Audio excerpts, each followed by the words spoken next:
Kapag pumasok ka sa bagong bahay mo, ang una mong makikita ay wala. So unlike sa mga model houses na nakita mo, blanco yung bahay mo at wala pang laman. Pero, kung meron kang 100,000 pesos, ano yung mararating nito? So yan yung pag-uusapan natin sa video na ito.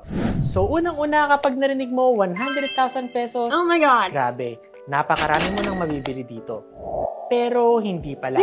Well, depende kung ano yung mga bibilhin mo, no? Pero i-share namin sa inyo kung ano yung pinaggamitan namin sa 100,000 pesos, kaya huwag kayong alis at panoorin niyo yung video na ito. Hi, I'm Ping and busy si Abby as si Baby. Nung unang na-turnover yung unit namin, masayang-masaya kami kahit wala pang gamit. Well, lahat naman tayo nagsisimula sa wala. Pero kada punta namin dito, unti-unti kami nakakapaglista ng mga dapat naming bilhin at kung ano yung mga dapat naming unahin. At dahil may lista na kami, ang problema na lang namin ay yung pambili. So, ang expectation namin kapag may 100k kami, makukumpleto na namin yung gamit namin dito sa bahay. Pero ano ba yung definition ng kompleto? So, yun yung nakadepende sa inyo. Pero dito sa video na ito, isi-share namin sa inyo kung ano-ano ba yung pagkakasunod-sunod ng mga binili namin. Oh yes! Dahil dyan, simulan na natin. So for today, pag-uusapan natin itong mga sumusunod. So una, yung listahan namin kung ano-ano yung mga items na binili namin. Pangalawa is kung magkano yung inabot ng mga ito. At pangatlo, kung ano pa yung mga kulang namin dito sa inyo. Pero guys, huwag nyo kaming i-judge ha. Well, kanya-kanya naman tayo ng preference dito. Pinakauna sa listahan namin is yung window type na aircon. Kasi nung bago kasal kami ni Abby, nalaman ng pinsan namin na meron kaming bagong bahay. So binenta niya sa amin yung aircon nila na hindi na nila nagagamit. So, almost brand new pa siya, no? Yun nga lang, hindi pa siya intro. Hindi pa siya inverter. So ang size ito is 0.5 horsepower kaya medyo matipid pa siya.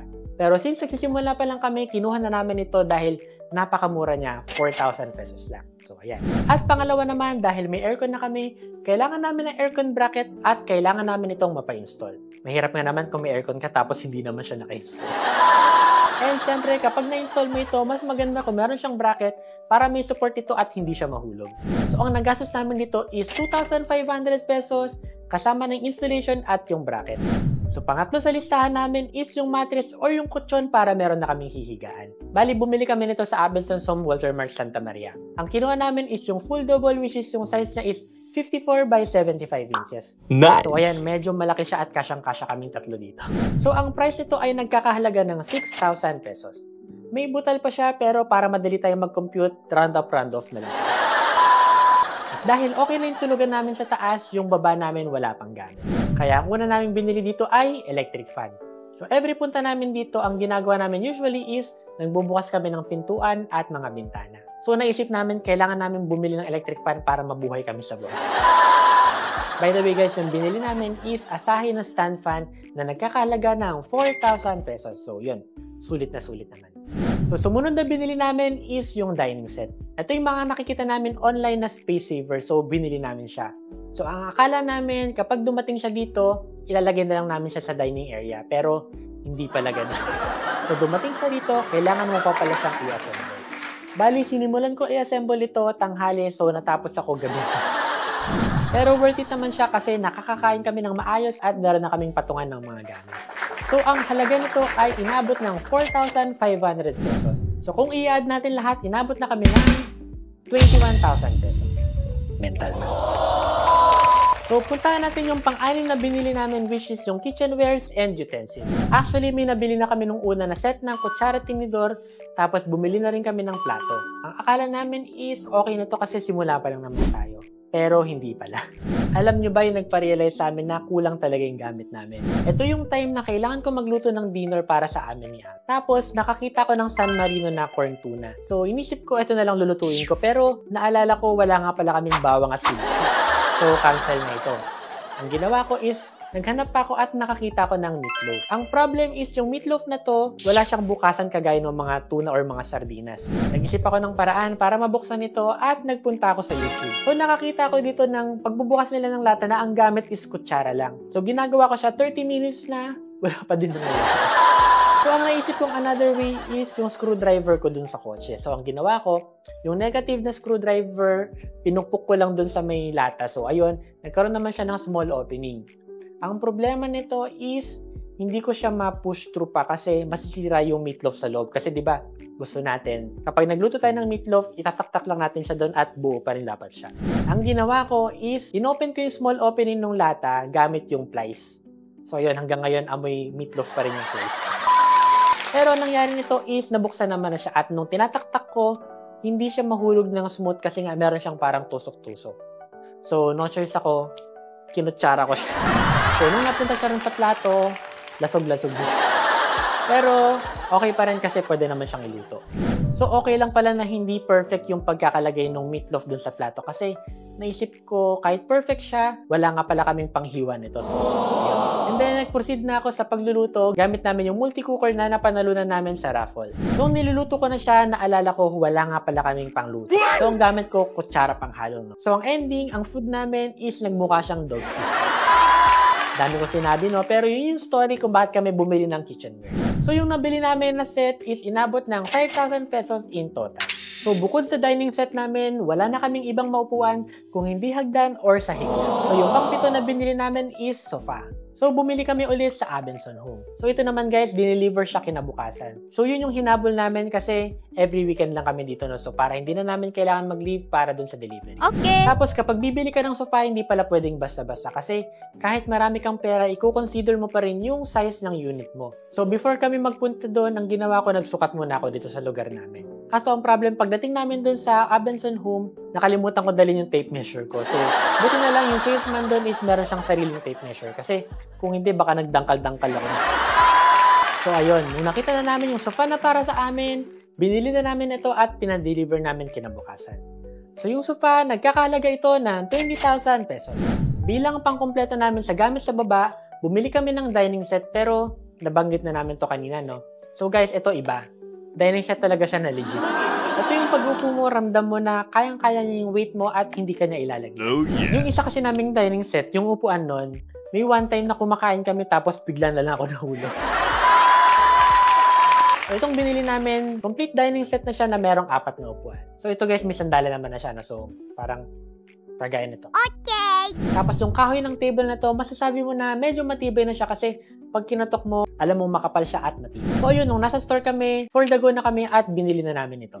Bali guys, ito binili namin siya sa Furniture Republic sa may Ayala Terrace. Hindi to sponsored, no, kasi nagbayad kami ng 15,000 pesos para dito. So doon naman is kasama na yung delivery charge. At dahil yung last 2 items natin is malaki yung price, inabot na tayo ng total of 61,000 pesos. So yan, mental math. Pero joke lang, may kodigo tayo. So yung next na binili naman namin is yung screen door. So ang reason kaya kami nagpakabit nito is para meron kaming additional airflow dito sa loob ng bahay. So kahit nakabukas yung main door namin, sure kami na walang basta-bastang papasok dito bukod sa hangin. Okay. Bali ito, pinagawa namin ulit siya sa team ni Sir Ronnie kasi madali naman sila kausap. Nang down payment lang ako dito ng 50%, tapos pagkagawa nila at pagka-install, doon ako nagbayad ng full. So para sa screen door, inabot ito ng 6,000 pesos. By the way guys, panalo na rin kasi maganda yung pagkakagawa at maganda yung materyales. So, yun. Dahil nagpalagay na kami ng screen door, nagpalagay na rin kami ng screen sa ating mga windows. Bali, ang nangyari dito is, dito na ginawa yung window screen para ma-ensure nila na tama yung sukat ng ginagawa nila. Then, after nila ito gawin, ayun, installation na. So, nung natapos to, ayun, meron nang pumapasok na hangin sa loob ng unit na hindi kasama sa pagpasok yung mga insects. By the way guys, 2 window lang yung pinalagyan namin kasi baka kulangin yung budget namin. So ito naman is inabot ng 2,400. Bali 1,200 per window. So pang 11 sa list namin is yung curtain at yung curtain rods. Bali pinasuyo natin yung pagkabit ng lagayan ng curtain rod dun sa naggawa ng screen door natin kasi meron naman silang power tools. So ang ginawa ko is pinadrill ko yung lagayan ng curtain rod. Bali isang araw lang lahat nangyari to, no? So yung paglagay ng screen door, yung paglagay ng screen sa windows, tapos yung pagpapa-install natin ng curtain rod. Kaya yung paglagay ng kortina is si Abby na doon kasi pagod na ako eh. At in fairness, nung naglagay ng kortina, grabe nakakatuwa kasi nagmukha ng sala yung sala namin. So mukha na talaga siyang bahay ng tao. And also, kasama sa pinalagyan namin ng curtain rod is yung kwarto na tinutulugan namin sa taas. So ayun, para pag umaga, hindi siya masyado nakakasilaw. Bali, ang total price ng curtain at yung curtain rods natin is inabot ng 5,000 pesos. Pwede na din kasi makapal yung tela ng aming cortina. So ayun. sulit. Next na binili namin is yung rice cooker at electric kettle. Siyempre, kailangan talaga natin ng rice cooker kasi doon tayo magkasain. Tapos sa electric kettle naman, ito guys, kailangan namin. Kasi nung wala pa kaming electric kettle, nag-iinit kami ng tubig kung saan kami nagluluto. So ayun, no choice kami. Kaya may time yung ininit namin tubig, amoy ulam pa siya. So buti na lang nakabili na rin kami ng rice cooker at ng electric kettle. By the way guys, nakuha lang namin siya sa Shopee. Tapos sale pa to nung time na yun. Kaya inabot lang kami ng 2,000 pesos. And speaking of Shopee, yung next na binili namin is yung ibang mga home essentials. So ano-ano ba itong mga ito? So una, yung tray na lagay ng mga sabon at shampoo sa banyo. Pangalawa, yung trash bin para meron na kaming basurahan dito sa baba, sa banyo at dun sa taas. Bali, medyo mahal din pala ito, no? So inabot kami ng 3,000 pesos. By the way guys, wala po itong sponsor, no? Pero baka naman. Dahil pa Christmas season na, ang next na binili namin is Christmas tree and yung decorations nito. Ito yung isa sa pinakamagandang binili namin para sa aming bahay. Not only maganda siya para sa bahay, pero ang fun part dito is nakapag-bonding kami magkasawa sa pagbuo nito at pag-decor. Actually, nag-decide kami na bumili ng Christmas tree para ma-feel naman namin yung spirit of Christmas dito sa aming bagong bahay. Pero ang main reason dito is para kay Miguel. Gusto namin simulan yung tradition na every Christmas, meron kaming something to look forward to during Christmas season. Nice. So, nabili ulit namin ito sa Shopee na inabot lamang ng 5,000 pesos. Sulit na rin kasi maganda naman siya. So, ayun, makita mo na sa likod.